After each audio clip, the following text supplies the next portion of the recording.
मित्रों नमस्कार। आज रविवार है और आपके पास आपसे रूबरू होने का आज फिर अवसर है। वास्तव में मैं रविवार का इंतज़ार करता हूं और लगता है कि रविवार जल्दी से आए और आपसे बात हो सके। तो जिन महाराज जी के भक्तों ने प्रश्न भेजे हैं, पढ़िए अभिषेक जी। रवि जी पूछ रहे हैं, महाराज जी बीज मंत्र का उच्चारण कैसे करें, हनुमान जी और काली माँ का। मित्रों,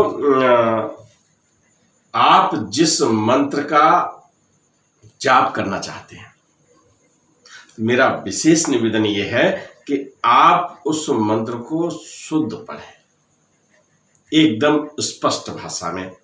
ठीक है, मन में भी पढ़ें तो पूरा बिल्कुल सही हो। और उसके लिए आप किसी विशेष जानकार व्यक्ति जो आपके संबंध में हो, जैसे आपके घर में कोई पुरोहित होंगे या कोई और विद्वान होंगे, तो उनसे आप पूछ लीजिएगा कि हम जो बोल रहे हैं उसका स्वर सही है। अब मैं आपको यहाँ अलग अलग मंत्र बता भी दूं तो उससे समायोजन ठीक नहीं होगा, हो सकता है कि कुछ गलत हो जाए। और मैंने आपसे विशेष निवेदन एक और करना है कि गलत मंत्र की बजाय आप सीधा हिंदी में करिए। भगवान मुझ पर कृपा करिएगा, राम राम का मंत्र करिएगा जो एकदम सही और सरल हो।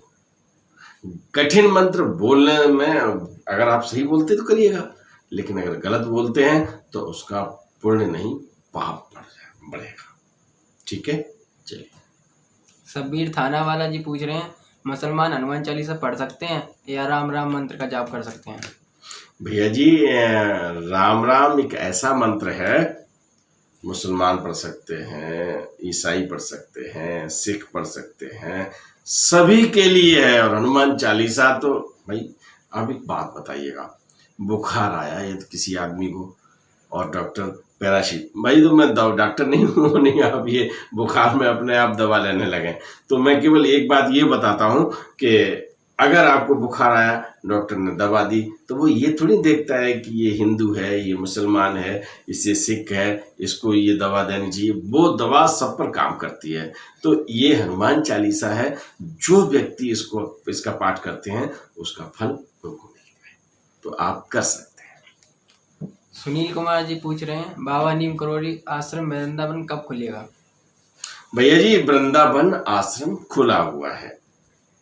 ठीक है, आप प्रातः 9 बजे से और शाम के 5 बजे, थोड़ा सा समय मैंने थोड़ा काट के रखा, आपको सही तरह से समय बताया।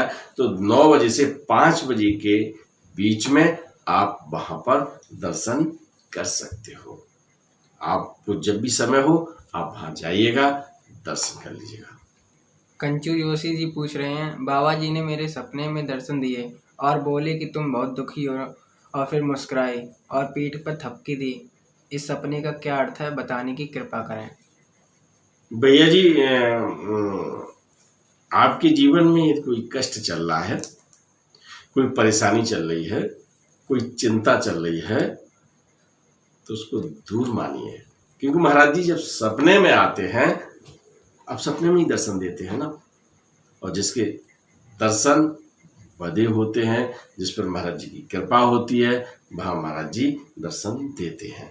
तो अब इसका अर्थ कि हमें सपने में दर्शन दिए, हमारी समस्या को दूर करने का आश्वासन, तो ये आप समझ लीजिए कि आप पर कृपा है, आपको दर्शन दिए, और आपकी दिन जो है ना, आदमी कहते हैं दिन फिर गए, अच्छे और अच्छे, उनसे भी और ज़्यादा अच्छे दिन आपके आ गए हैं। महाराज जी का जब भी आगमन होता है, तो जब भी आए होंगे आपके सपने में, तो आपके घर में आए होंगे, तो आप समझ लीजिएगा कि दर्शन उनके हुए तो और ज़्यादा अच्छा सब कुछ होगा। नीरज कुमार सिंह जी पूछ रहे हैं, कैंची धाम के व्यवस्थापक महोदय का फ़ोन नंबर देने की कृपा करें। भैया जी, 2 चीज़ें यहाँ मैं स्पष्ट कर दूं कि कैंची धाम के व्यवस्थापक अपना नंबर और खाता नंबर भी बहुत लोग मांगते हैं, उनको बार बार हमें लिख के देना पड़ता है। तो मैं यहीं पर सुन लें कि वो अपना मोबाइल नंबर और खाता नंबर शेयर नहीं करते हैं। तो जब भी दर्शन करने जाएं, आप दर्शन करने चले जाएं वहाँ पर, ठीक है ना। और अगर कोई कठिनाई हो तो मेरा नंबर आप ले लें, मैं आपको बता दूंगा वहाँ जो भी बात हो। नशा मुक्त पूछ रहे हैं, महाराज जी शिष्य नहीं बनाते थे, भक्त बनाते थे। अब महाराज जी के होते हुए हम किसी गुरु के बारे में क्यों सोचें? महाराज जी से ही दीक्षा लेने की इच्छा है, कृपया मार्गदर्शन करें। देखिए बहुत अच्छी बात है, आप महाराज जी को गुरु मान लीजिएगा। हम तो भाई एक ही बात, महाराज जी शिष्य तब भी नहीं बनाते थे और शायद अब भी नहीं बनाते हैं। आप उनके भक्त बनिए और भक्त ही बनाते। उन्होंने खुद भी कहा था कि हम शिष्य नहीं बनाते, हम भक्त बनाते हैं। तो भक्त बनिएगा। रही बात यह कि अगर आपको गुरु के रूप में भी अगर उन्हीं की पूजा करनी है तो ये भी ठीक है, लेकिन अगर आपने कोई गुरु कर रखे हैं तो उनको छोड़िएगा मत, क्योंकि गुरु को एक बार आपने अपना लिया या आप उनकी शरण में चले गए तो गुरु तो फिर भगवान से भी बड़ा होता है ना। गुरु गोविंद दो खड़े काके लागों पाए, आपको पता है। तो फिर गुरु जी की शरण में महाराज जी कभी ऐसा नहीं कहते कि आप अपने गुरु को छोड़ दीजिएगा। ऐसी अनेक गाथाएं हैं, अनेक कथाएं हैं महाराज जी की, जिसमें शिष्य को गुरु को एक मिलन करवाया, गुरु के प्रति उनकी कर्तव्यों का बोध करवाया। मैंने एक कथा आपको सुनाई थी कि ऋषिकेश में स्वामी निर्मलानंद जी जब कैंची आश्रम में जब पहुंचे हैं तो स्वामी के जो उनके गुरु थे स्वामी शिवानंद महाराज जी, तो उनकी तबीयत खराब थी। महाराज जी के पास जब पहुंचे हैं निर्मलानंद जी, तो निर्मलानंद जी से महाराज जी ने कहा कि आप अपने गुरु के पास जाओ, और पूरा बंदोबस्त किया था उनके साथ, और वो अपने गुरु की शरण में गए थे, क्योंकि उनको पता नहीं था, स्वामी निर्मलानंद जी को पता नहीं था कि हमारे गुरु शिवानंद की तबीयत खराब है। लेकिन महाराज जी तो सब ज्ञानी हैं, तो उन्होंने उनको भेजा था। तो देखिए यहाँ गुरु का भी दायित्व और कर्तव्य का निर्वाह हो रहा है, और यहाँ भगवान के भक्त भी बन रहे हैं। माया चतुर्वेदी पूछ रही हैं, मेरे मन में जो प्रश्न उत्पन्न होते हैं उसका आप उत्तर पूछने से पहले ही दे देते हैं, जो कि मेरे और अन्य दर्शकों के लिए बहुत ही अच्छी बात है। मेरे प्रश्न पूछने से पहले ही उत्तर मिलने की बात को आप किस प्रकार ले सकते हैं? माया जी, ये तो मैं तो केवल एक ही बात कहूँगा कि महाराज जी की कृपा है, आपके मन में प्रश्न उभरता है, महाराज जी का दूसरे भक्त पूछ लेते हैं, हम उत्तर दे देते हैं, ये बहुत अच्छी बात है। आपको साधुवाद, धन्यवाद। एस श्रीवास्तव जी लिख रहे हैं, कल सुबह पहली बार महाराज जी ने मुझे स्वप्न में दर्शन दिए। बाबा जी के हाथों से जो आशीर्वाद स्वरूप भेंट मिली वो नींद से जागने के बाद हाथ में नहीं थी। बाबा जी ने उनका जो प्रयोग बताया था, अब कैसे करूं, कहां से लाऊं वो बाबा जी का आशीर्वाद, दी गई स्वरूप भेंट, बाबा जी का आदेश पूरा कैसे करूं, कृपया मार्गदर्शन करें। श्रीवास्तव जी, आप बहुत भाग्यशाली हैं, और आज के प्रश्न पूछने वाले महाराज जी के भक्तों में नहीं लगता कि सपने वाले हैं महाराज जी। तो आप गाथाएं सुन रहे हैं, मुझे लगता है कि महाराज जी की जो गाथाएं आप सुन रहे हैं और महाराज जी उनको सपने दे रहे हैं, तो मेरी भी प्रार्थना वो सुन रहे हैं, और आप सबको मैं करता हूँ, आप सबके लिए प्रार्थना कि महाराज जी दर्शन दें आपने। तो मैं श्रेय नहीं ले रहा, ये तो आपकी अपनी कृपा है महाराज जी की आपके ऊपर। मैं तो ये कह रहा हूँ कि जितने भक्तों को अभी तक दर्शन नहीं हुए सबको महाराज जी दर्शन दें। तो आपको दर्शन दिए, आपको कोई चीज दी, कोई भेंट दी आपको, तो मैं तो भेंट की जगह उसे प्रसाद कहूँगा, वो आपको भेंट प्रसाद मिला, और उस प्रसाद का क्या प्रयोग है अब ये पता नहीं है ना। महाभारत कालीन में पांडवों की माँ ने कह दिया था, क्या कह दिया था, 5 पति हो गए थे जब क्या अर्जुन के साथ विवाह हुआ था। ये प्रसंग बस मैंने बता दिया है। आप को क्या वस्तु मिली है और कैसे मिली है, वो अब सपने में तो महाराज जी अगर दे देते तो कुछ अलग बात हो जाती। उस चीज का अगर आपके पास कोई सदुपयोग है, अगर आप उसको ले सकते हैं तो ले लीजिएगा, और अगर कोई शंका है तो रात के 8 बजे से 9 बजे तक शाम संध्या काल में आप मेरे फ़ोन नंबर पर 94 11 85 18 32 पर सोमवार से शुक्रवार तक बात करिएगा।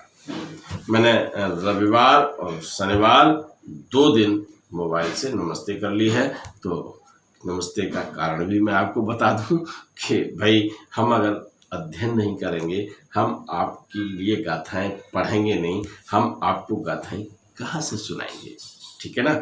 और व्यक्तिगत जीवन भी है, परिवार भी है, तो इन सब का समायोजन करने के लिए मेरा विनम्र निवेदन है कि सोमवार से शुक्रवार तक 1 घंटा 8 से 9 बजे तक आप हमसे बात कर सकते हैं, ठीक है। राजकुमार गुप्ता जी लिख रहे हैं, क्या आप यह बताने का कष्ट करेंगे कि हमें ऐसा क्या नहीं करना चाहिए जिससे बाबा जी नाराज हों? हाँ भैया, बिल्कुल ठीक है, बहुत अच्छा प्रश्न पूछा है कि हम आपको वो चीज़ें बताएं जिससे महाराज जी नाराज न हो। और अगर इसको मैं दूसरी तरह से थोड़ा सा कर दूं कि हम कौन से काम करें जिससे महाराज जी प्रसन्न होंगे, तो सुनिएगा साहब।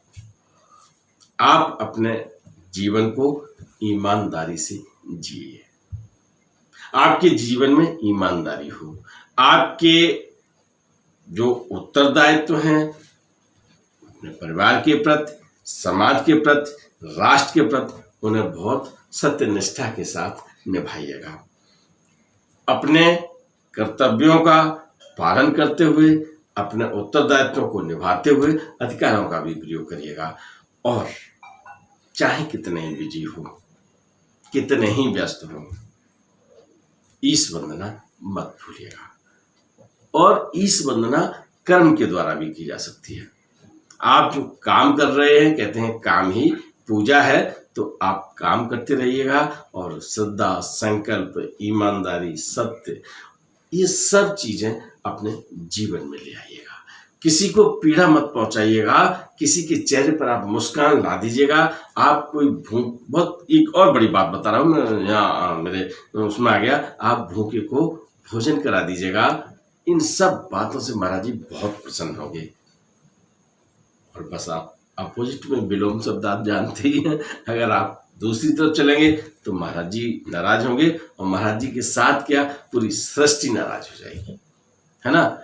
और सृष्टि को देखने के लिए आपकी सही दृष्टि होनी चाहिए, और उस दृष्टि में सत्यता, ईमानदारी, संकल्प, श्रद्धा, ये बहुत 2-4 चीजें ऐसी हैं जीवन में जहां आप अगर एक को भी सही तरह से निभा लें। ये दुष्टन ने तो सत्य बोलने का एक वचन लिया था, है ना। तो आज भी उनका जो है उदाहरण दिया जाता है। आप जैसे भी है, आप जैसी स्थिति में है, वहां से और बता दूं, जरा लंबा हो जाएगा कथा जैसी हो जाएगी। तो मैं केवल आपसे एक बात विनम्र निवेदन करता हूं कि अच्छे सद्गुण और सत्कर्म कीजिए, महाराज जी प्रसन्न होंगे। और इसके विपरीत अगर कुछ करेंगे तो नाराज हो जाएंगे। आप मेरे प्रश्न उत्तर से नाराज मत होइएगा, अच्छे अच्छे काम कीजिएगा। कुछ भक्तों ने, बहुत भक्तों ने, देखिए जितने प्रश्न होते हैं मैं बहुत लंबा, ये बड़े बड़े एपिसोड बन जाते हैं, तो सुनने में भी थोड़ा सा वैसा होगा।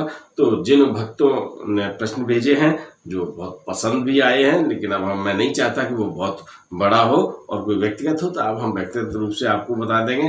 तो कुछ नाम हैं, मैं पढ़ देता हूँ। नरेश अग्रवाल, सुनील सूद, अंकित आर्या, कुणाल मधान, प्रतिभा यादव, नेहा शर्मा, वरुण कुमार, नितिन जी, गौरव जी, अतुल सिंह जी, राजेश यादव, विजय लक्ष्मी त्रिपाठी।